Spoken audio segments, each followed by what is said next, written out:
Welcome to Detroit Opera's OperaHere podcast. This is Arthur White coming to you from the Detroit Opera House. And joining me today is Nathalie Doucet, the head of music and director of the Detroit Opera Resident Artist Program. Nathalie, thank you so much for being here today. Thank you so much for inviting me. I always love talking opera with you, Arthur. It's always a good time. It's a pleasure to be here, and it's a pleasure to be with all our listeners today. We're thrilled you have joined us as we take a look at William Grant Still's opera Highway 1 USA. This production marks the first time Detroit Opera has mounted the work in our 54-year history. And today we will speak a bit about the opera, its composer, William Grant Still, and hear from his granddaughter, Celeste Headlee, who will share recollections of her grandfather.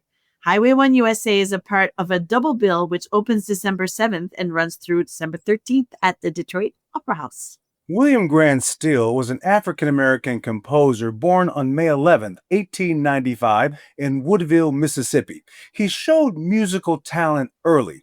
He studied the violin at 15 and taught himself the clarinet, saxophone, cello, and viola. And at the age of 16, he graduated as class valedictorian from his high school in Little Rock, Arkansas. He goes on to attend Wilberforce University and Oberlin Conservatory of Music, both located in Ohio, and he will go on to compose nearly 200 works, including 5 symphonies, 4 ballets, 9 operas, and more than 30 choral works. He is often referred to as the Dean of Afro-American Composers, due in part to being the first African-American to conduct a major symphony orchestra and the first African-American composer to have an opera premiered by a major opera company, the New York City Opera, in 1949 when they mounted his opera Troubled Island. William Grant Still's opera Highway 1 is a one-act opera which premiered on May 11, 1963 on the composer's 68th birthday. The libretto was by Verna Arvey, a librettist, pianist, and writer who was also married to William Grant Still.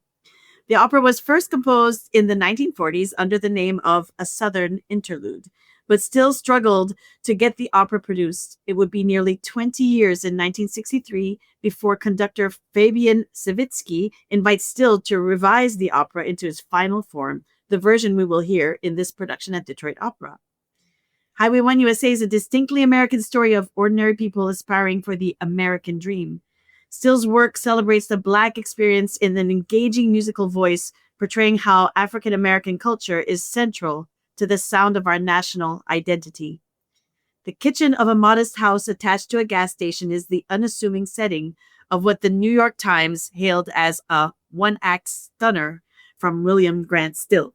The home belongs to Bob and Mary, who run the filling station and support Bob's younger brother, Nate. But each sees that support and its limits very differently, resulting in a harrowing event that throws into question the nature of family, responsibility, success, and the American dream. Fantastic. Nathalie, one of the things I've always known about this opera, since I probably was in high school, I heard about this opera, but had never seen it. So I'm very, very, very, very excited that we are bringing this opera to Detroit Opera for the first time in our city.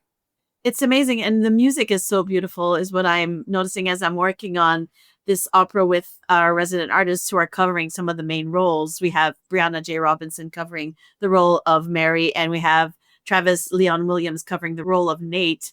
And as we play through the opera, it's very lyrical. It is very beautifully written. The orchestration is also wonderful. And I can't wait to hear what Roberto Calba, our music director, was going to do with the orchestra and with the singers that we have lined up for this. We have a great cast lined up, as you know. Most definitely. Often I've heard people recently, as we've been talking about Highway 1, everyone thinks that Highway 1 is the Highway 1 that runs down the coast in California, because that's probably the only Highway 1 they know. But, there are Highway 1s in every state. So we really don't know where this gas station, or I guess we call it the filling station, is really located. Because even Woodward Avenue is considered really Route 1, even in this state. So when we talk about Highway 1, and I want to make sure folks know, we really don't know exactly where. It's supposed to be someplace in Middle America, which is what this opera, of course, is about. Isn't that beautiful? Because you can actually put the Highway 1 where you're from as you watch this opera and kind of imagine it there. So it's kind of like a a no place but every place at the same time, which I really think is extraordinary. Well, the other thing I was thinking about, I was talking about, gas station, filling station. Now, I'm much older than you, Natalie, but when I was a kid, we always called it the filling station. And then somewhere, I don't know where we dropped that. So it was really funny kind of going back and looking at the libretto and all that. And all of a sudden they're referring it to the filling station. I haven't heard that term since I was a kid. And so now we just call it the gas station, of course, but the filling station. So I really do feel like I'm being transported back to this, early period, perhaps the time when, William Grant Still was working on this piece. Well, I'm not that much younger than you, Arthur, but I do know that a couple of weeks ago I was reminiscing about how I missed the filling stations where somebody would fill your car with gas and clean your windshields. And I miss that interaction when I, I go to any gas station. I was like, it was always very nice to have a chat with the people at the filling station in my hometown. So that this is reminiscent of that for me. Good people working hard and serving the public. So yeah, I really miss that in a way. And that's really what this opera is about. But I don't miss getting out of the car to go have to do all that work. But anyway, but that's all right. The times have changed. Another thing I'm excited about, we had Devon Tynes, who was our Malcolm X. He was Malcolm X in our production back in 22 and made such a huge splash here in Detroit. So excited that he is going to be returning. Nicole Heaston, who made her own big splash this past year in the Handel Opera. I can't wait to see what these two are going to do with Bob and Mary. I mean, we love Devon here in Detroit. He's become one of our honorary residents in a way because he comes so often and he's so attached to our community and he spends a lot of time here. And so I'm always excited to see Devon come back. He's such a dynamic individual and he's so great on stage. And I always am very spoiled because I get to do a lot of music with him when he's in town and we really like working together. And of course, Nicole Heaston, who was a firecracker in our production of Rinaldo last season. And she just stole the show with her entrance and all her fireworks. And we love Nicole. I'm so excited to see her in this poignant role of Mary, which is really a very lyrical and very beautiful, for me, almost Puccini-esque kind of writing for the voice. So I can't wait to hear her soar in this beautiful part. You're exactly right. We should also, of course, mention, although we're talking about Highway 1 USA today, that particular evening when we open on December 7th, it'll be two operas, two short operas, and the other will be Down in the Valley by Kurt Weill. But of course, today we're kind of really focusing in on Highway 1 USA. Another thing I was thinking about this opera, it's really short and compact, but it's also very dramatic. And I was kind of thinking so I usually have my three go-tos when I have folks who want to go to the opera for the first time, my neophytes. I take them to La Boheme for the love story. I take them to Tosca because it's kind of short and dramatic. And then I take them to Aida because it's such a spectacle. But I kept thinking to myself, this opera is a lot like Tosca. You are sitting on the edge of your seat because there's some real dramatic moments. We don't want to give it away, but there's some pretty dramatic moments, and it's really compact. And it's an hour or so opera. The action really propels forward in this opera, and it packs a punch. There's a lot going on, and the story is really complex but very satisfying to watch as well. This is probably a very good time to probably bring in our special guest. She's an American radio journalist, author, public speaker, and musician. She hails from California, and she completed her studies at Northern Arizona University and the University of Michigan. Now, she was an anchor here in Detroit with WDET, and she moved on to National Public Radio on such shows as The Takeaway and Talk of the Nation. But even more importantly, she has sung with Detroit Opera and is the granddaughter of William Grant Still. So I am particularly thrilled to welcome Celeste Headlee to this podcast. Thank you so much. It's my pleasure to be here. So we've been talking, Celeste, about William Grant Still, of course. He passed away in 1978 at the age of 83. But I understand you have some recollections of him as a child and wondering if you can share any of those and actually share all of them and leave nothing out. Well, I don't think we have time for that. That would be a lot. My grandfather was, he was very involved in my life. My father died when I was 9 months old, and we were at my grandparents' house in LA all the time. But I will say I didn't realize he was famous until he died, and there was such a big to-do made of his passing, which confused me, frankly, an 8-year-old. I thought everybody had a cabinet in their living room full of awards and keys to various cities. But when you're a kid, you whatever is in your home you think is normal. So I thought everybody had that. Um, he was a sweet person and a gentle person. He loved to make breakfast. He loved to garden. He loved dogs with just a passion. He would teach me how to play piano. He would teach me how to play Inchworm and other songs on the piano. He would read the Uncle Remus stories and fix all the grammar. He would let me sit in his lap and watch Bonanza and his Lazy Boy with him. I mean, he was just a sweet, gentle soul. And every once in a while, he would disappear into his music room and write. And that's about all I knew as a child. He was my favorite person. Fantastic. So, William Grant Still, of course, is often known as the Dean of African American Composers. So many firsts. The first African American to have his opera premiered with a major opera company. First African American to have his Symphony No. 1, performed by major symphony orchestras all over the world. First African American to conduct a major symphony orchestra, and so on and so on and so on. Do we know, maybe not from your memory as an 8-year-old, but maybe talking to your family, how did he sort of deal with this sort of celebrity and this sort of moniker of Dean of African American Composers? Being first is never easy. By the time I came around, he was fairly disheartened. When his opera premiered at the New York City Center, so the opera that he wrote with Langston Hughes, Troubled Island, which was about the revolution in Haiti and Jean-Jacques Dessalines. Opera was his first love, always. And he talked in really rapturous tones, language about the first time he actually saw an opera live. He talks about getting off when he went to serve in the Navy during World War I. He talks about getting off the streetcar in front of the Met and just feeling overwhelmed and rushing to the box office to get a ticket and standing there and just letting the sounds wash over him. Opera was his dearest love, and he couldn't get anyone to produce an opera. As you and I both know, opera's expensive. It's really expensive. I mean, if you think about just the labor force in opera, I mean, think about how many PhDs you have on stage and in the pit. Like, it's a ridiculously expensive labor force, not to mention all the costumes and sets, et cetera, et cetera, et cetera. Indeed. So he couldn't get anyone to produce his operas, and he kept sending scores to the Met until someone there sent him a note saying, please stop sending scores. We're never gonna produce one of your operas. So when he got a production of one of his operas at the New York City Center, I think it felt like the realization of all of his dearest dreams. Like, he could not have been happier and more excited and just thrilled. And I know this not because obviously I wasn't around, but because he wrote letters talking about his excitement. He wrote it in his journal. He got a visit from one of his friends at the newspapers before the opera went up and said, New York critics have decided to pan your opera.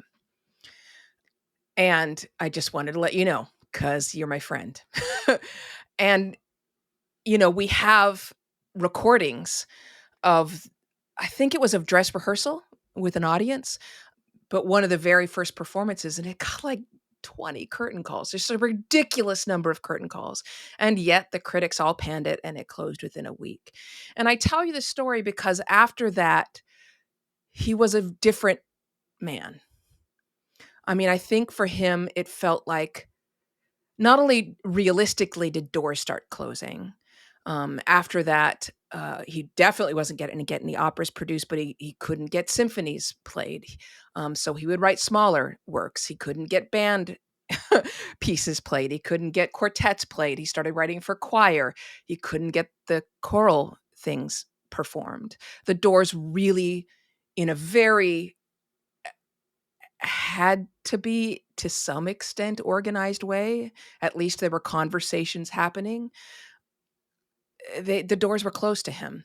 And so by the time I came around in 1970, he was still sweet. He was still, humming all the time. He was still gentle. He was still writing music, but he didn't have that optimism that he'd had as a younger man, that this belief that he could repair racism, that he could bridge the gaps between the races with music. He didn't believe that anymore.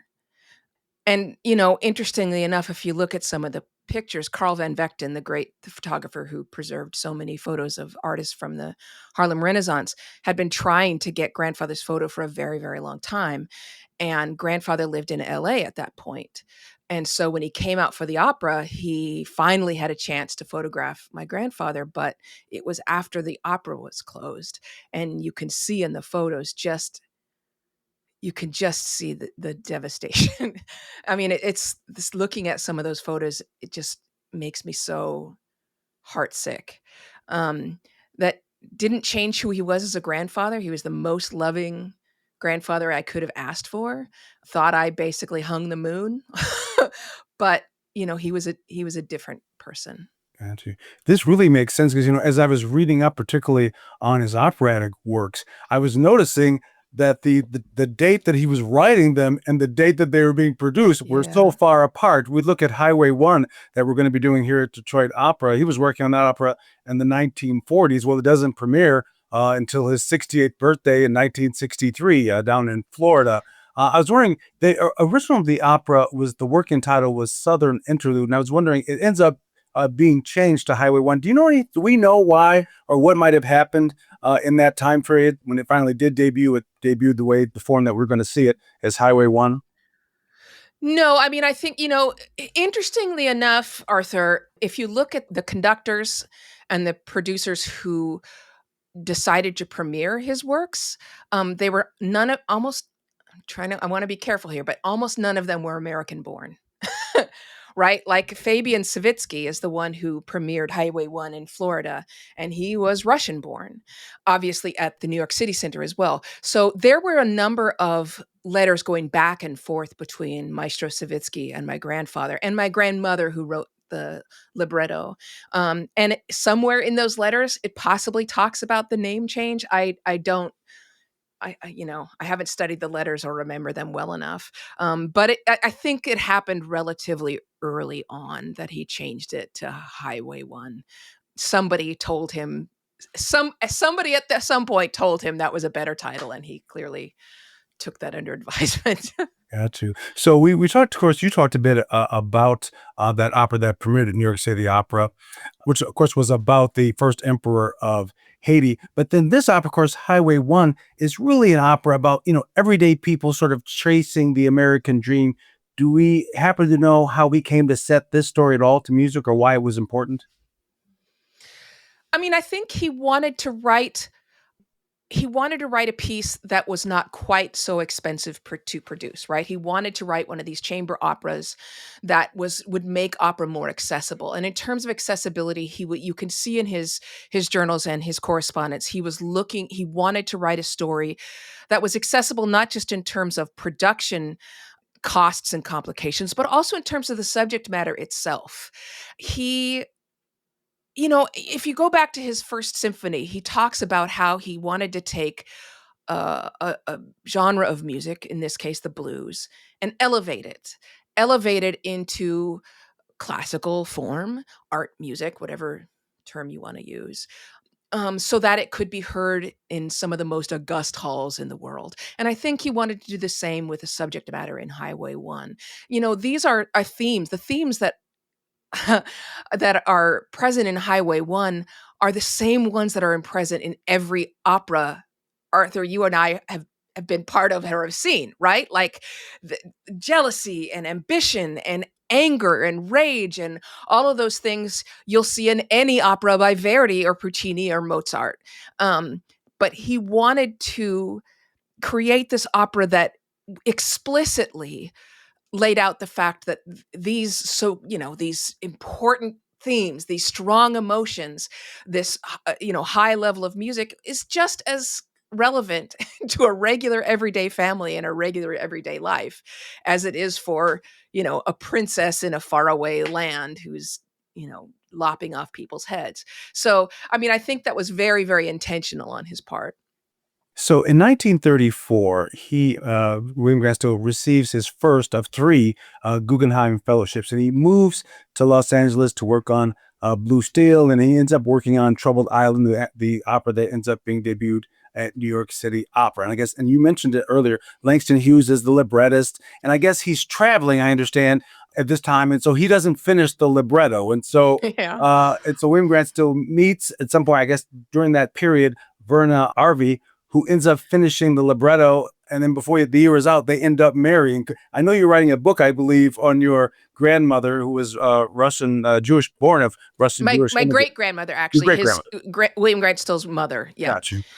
yeah. So Verna Arvey, her parents were immigrants fleeing pogroms in Russia, and she was a journalist. She was also a concert pianist and a very talented concert pianist, but she was a journalist. She wrote books on dance. She had wanted for a long time for grandfather to write her a piano concerto. But he told her, look, I'm capable of playing pretty much every instrument in the orchestra except piano. I can't play the piano, and therefore, how am I going to write for an instrument I don't play? And she says, I will work with you on this, and we will do it together. And so the end result of that was Cane Tuck. Gorgeous, gorgeous piano concerto. Cane Tuck, of course, it means Kentucky. It's, slang for Kentucky. So while she was working with him on this piano concerto, she would come over to his house and notice that he was not answering any of his correspondence. Like he just had piled it around, and there'd be letters from like conductors and other people. And he was like, I'll get to it. And she's like, I'm going to sort through your correspondence. You have to start answering these things. And so she started helping him not only with that, but she started writing press releases and other things to market him as a composer, something he was not interested in the least. So that's how they first met and began working closely together. When much later, Langston Hughes got sick of racism in the United States and moved to France, right? And we're talking about the 1930s. Like this is like he couldn't email. He's right. Or even calling was very, very difficult. And you'll see in both grandfather's journal and in his own private letters how frustrated he was with Langston. I mean, they remained lifelong friends, but he was extremely frustrated because he wanted to finish the gosh darn opera. And so my grandmother said, well, I'll do it. And grandfather found out how lovely it is to have a librettist who will change anything you tell her to. Now, I will say, she's not the most talented librettist. And, she's not a genius at poetry the way Langston Hughes was. And her libretti have a lot of weaknesses. Frankly, I think at some point we should probably have somebody go through and edit the libretti and bring them up to par. But he didn't have to deal with Langston. He could make her change any word that he asked her to change, and it ended up being a collaboration that they continued. Her changes for Troubled Opera were pretty minor. Langston had written the majority of it. Obviously, it's based on a play he'd written. So, most of the work was done. It was just a few little tweaks that had to be made. Right. But then they go on to, this must have started something, because then they go on to get married.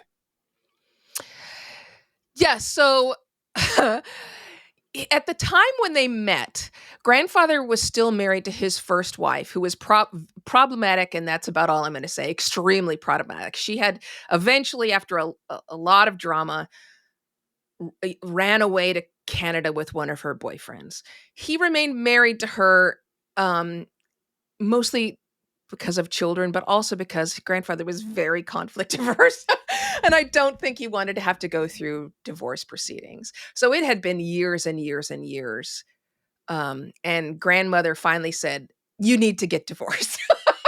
So, they had met for quite some time before, but he eventually filed the papers, got divorced, and then married her in 1939. But by then, of course, they had known each other and been seeing each other for years.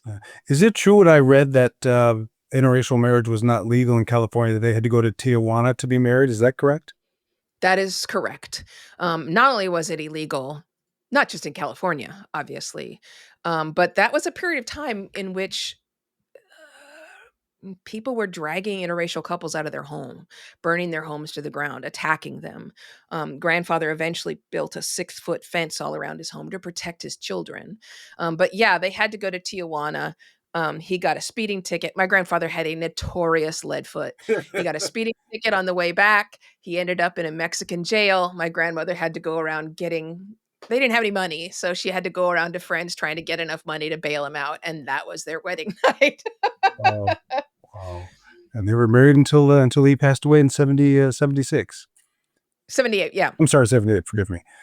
Yeah. I had one question. I was hitting me today. I was thinking about this period. He spent some time his father dies when he's very young. I can't remember how old. 9 months old, yeah. 9 months old, and then his mother moves to Little Rock because she was a teacher, I believe. But Florence Price, the African American composer and arranger, was also in Little Rock at that time. Do we know if they knew each other or if she had any influence? Oh, yeah. With them? Oh, They were very good friends, and Florence was probably one of my great-grandmother's students. They lived down the street from one another. Their families, their parents, socialized quite a bit. They were lifelong friends, and there's quite a bit of correspondence between the two of them. Florence was often going to grandfather to try to get support, and he supported her, as much as he possibly could throughout his career. Yeah, they were good friends. My great grandmother, his mother, fled to Little Rock. Her sister and mother were already living there, and her husband didn't die. He was murdered by the KKK in Mississippi. So when she fled Mississippi, she was fleeing. And went to Little Rock and became a teacher there. I mean, she lucked out because Arkansas was one of the very few southern states where they had set aside money for African American education from the very beginning, just after the Civil War, when they had to rewrite their constitution. It was a Union general that they had elected as the very first governor post-Civil War. And so she lucked out because, compared to the white schools, they weren't well appointed and the teachers weren't well paid. But compared to other southern states, they were. And so she was able to keep her career for the rest of her life until she died in 1927. I had another question back about Highway 1. I believe he wrote 9 operas altogether. I know some were more performed than others. Do we know where Highway 1 sort of ranks, maybe even in popularity or any other history quality or anything else about what the other operas he wrote? I don't actually know that. It has since the newer production. Is Detroit Opera doing the same production that premiered at LA Opera? So we're doing it with the double bill with Kurt Weill. So since that production went up, there's been a real revival and interest in Highway 1, and it's getting more productions. My mother keeps track. She would know all the productions because, of course, she gets ASCAP royalties. I don't know those. But he actually wrote more than 9 operas. He just tossed several of them, like literally wrote an entire opera and then threw it in the garbage. If any piece that he wrote he felt substandard, he just threw it away. Yeah, so there was actually quite a bit of music, and he was prolific, right? Like more than 200 pieces. 200 works. Yeah, he threw quite a number away, and that included some operas. Can I ask you this question on subject? One of my favorite spirituals of all-time favorite spirituals is "Here's One," which he set. What do we know about what he? I don't know that he's had a lot of or arranged very many spirituals. He didn't want to set any spirituals, and he said for quite a while that he wasn't going to do any of them. For a number of different reasons. First of all, he felt like it was well covered. Lots of other people were doing that, but he also wanted his music to be original. However, at some point, an author that he knew approached him, and she had written stories to go along with the spirituals. And so she asked him if he would write spirituals to arrange the spirituals to accompany the stories. And he did that. Now, after that occurred, he then set a few other standalone spirituals. You can find the original. There's 2 volumes, 12 Negro spirituals, and the author was Ruby Berkeley Goodwin. And so you can actually still find original copies of that. I saw an original vintage copy that was like $200 on eBay. But they're out there. After that, he began setting a few more spirituals, and he even arranged some of them for voice and orchestra. But, for a very long time, he wanted to stay away from the music that people already knew. I mean, even in Symphony No. 1, people assumed that he was just setting blues tunes that existed, like Copland did or some of the others did.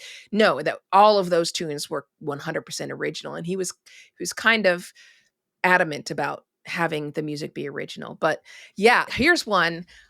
I don't know if are you a piano player, Arthur? I'm not. I'm a trumpet player, and then I was a singer. Yeah. But in music school, you have to take years of piano proficiency, right? Yeah. So I'm also an indifferent and untalented piano player. I don't know if you've ever seen a pianist try to play Here's One, but it's tough. He wrote for the piano orchestrally, and you have to flatten your hands out completely to get that range in there. I mean, nothing sounds like a William Grant Still piano arrangement. Nothing, because it's so distinctive. He would go to my grandmother, who really was she was a tiny woman, like 4'11", but her spread was incredible. And he would say, "Is this playable?" And she would say, "Sure." Yeah. So, it's yeah, one of the reasons why it's one of my very favorite spirituals of all time. Yeah. Can I ask this question? You've spent a distinguished career in broadcasting and public life, information or journalism. Have you felt this pressure to sort of make sure this legacy of William Grant Still continues, or do you feel this pressure to make sure people know his works and are playing his works and are aware of him? I wouldn't call it pressure. I think it's a duty. I mean, I think it's a responsibility. I am the last of 4 grandchildren, which means I'm the last person who knew him in person. And so, yeah, I have a responsibility for this incredibly transformative and important individual, for us to know his history and understand where it fits into American history. That's the part that's sort of missing, right? We've removed it from American history as though his is a standalone story. And he used to get so angry when people were constantly introducing him as an African American composer, because he's like, if you're going to do that, then you have to introduce Bernstein as a Jewish composer. Like, either don't use the identifiers at all, or use it for everybody. So yeah, I have a responsibility. I've always said I would never write a book about him. The book that I'm writing that comes out next year is about his mother, who was just a phenomenal force for civil rights and literacy, founded the very first library for Black Americans in Arkansas, et cetera, et cetera, et cetera. She's been very overshadowed by her son's success, but also she was a Black woman, after Reconstruction, nobody had any interest in remembering her. Over the course of doing the research for this book on his mother, I finally read my grandmother's biography of grandfather, which is called In One Lifetime. And it's problematic. I love my grandmother. I love her. She's just the sweetest. She was just, a wonderful, wonderful, talented, skilled, brilliant woman. But the book is really problematic. And she very much had white woman married to a Black man syndrome and all that implies. So I now think I'm going to have to write this book. I think I'm going to have to write his biography as well. I don't want that book, as much as she wrote it with love, I don't want that to be the only thing on him, the only volume on him that comes from his own family. So, yeah. It's not pressure though. It's not pressure. It's just my responsibility. Can you state once again what is his place in history, William Grant Still? What is his legacy? I mean, I think one of the best ways to judge his legacy is by the number of composers, especially composers of color, who list him as an influence. And not just composers. I think about all the musicians who talk about that moment. You know, Aaron Dworkin, he and I went to University of Michigan together. And the first time he and I ever really talked back in school, he described to me that moment. You know, he'd been studying classical music and playing music. And, you know, it wasn't till he was fairly old that he heard a piece by my grandfather and he thought, he felt seen, right? He felt like, oh, this is for me too. This is my legacy too, this music, this type of music. He felt as though he had a voice in classical music and a place in classical music. And I have heard from so many musicians who come to me to tell me the same, that they had a very similar experience when they first heard his music, when they first played his music. I heard when I was in Detroit, I don't know, some years ago, and the Detroit Symphony, which has played and continues to play grandfather's music, you know, regularly. But they played one of his symphonies and they introduced me that I was there. And this older woman, I mean, I don't know how old she was, and I'm guessing at least over 80, came up to me in tears and said, an African-American woman, she said, I can't tell you how proud I feel. She said, my heart is full that they are playing one of my people's music on the same concert with, I don't know what it was, Beethoven or something.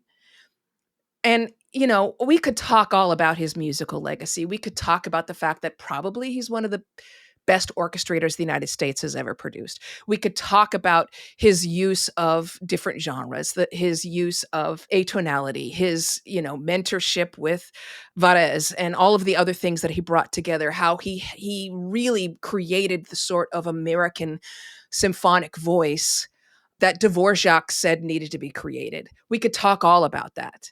But what matters more to me is what he has meant to the people who hear his music. And that's just incalculable. Fantastic. Just want to ask you a question. How long did you sing with us to Detroit Opera when you were, I know you were working for a while Years. at WDT. Yeah, years. Yeah. Long, a lot of time. years though. You look like you're 12. You couldn't be that many years. No, I am 55. Yeah, it was years. It was probably 8, 9, 10 years, maybe. Got you. Long Any time. particular memories, great moments, or nights? Anything stick out about Detroit Opera at the time? I mean, everything. I mean, I love, it's a family. There was one time when my sitter canceled and it was a Sitzprobe, so I had to be at rehearsal. And I rushed to rehearsal and I had my son with me. He was like maybe 7 years old. And the makeup crew said, we'll take him. And when I came down at the end of the rehearsal, they had gotten these cardboard boxes and made a pirate ship, and they'd put scars and stuff on his face. But, more than that, I got to sing in the premiere of Dr. D's opera Cyrano de Bergerac. I got to sing in Margaret Garner, of course, Toni Morrison's great opera with Denise Graves.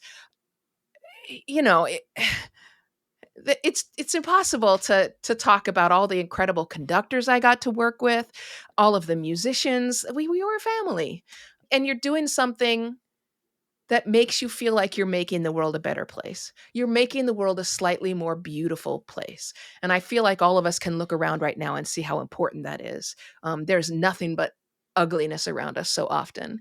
But the opera company, the Detroit Opera, you left there knowing you had put beauty into the world that night. And that's a pretty great thing.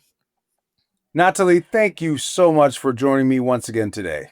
And thank you, Arthur. I love being here with you. And to everyone listening, thank you for joining us for our glimpse into Detroit Opera's production of Highway 1 USA. We hope to see you at the beautiful Detroit Opera House for the exciting double bill of Highway 1 USA and Down in the Valley, which opens on December 7th and runs through to December 13th at the Detroit Opera House. To purchase tickets to Highway 1 USA or find out more information about the production, visit our website at detroitopera.org. You can also connect with us on social media, on Facebook, Instagram, and X. I just want to thank Jake Neer for his assistance in producing these podcasts, and we'll see you at the opera.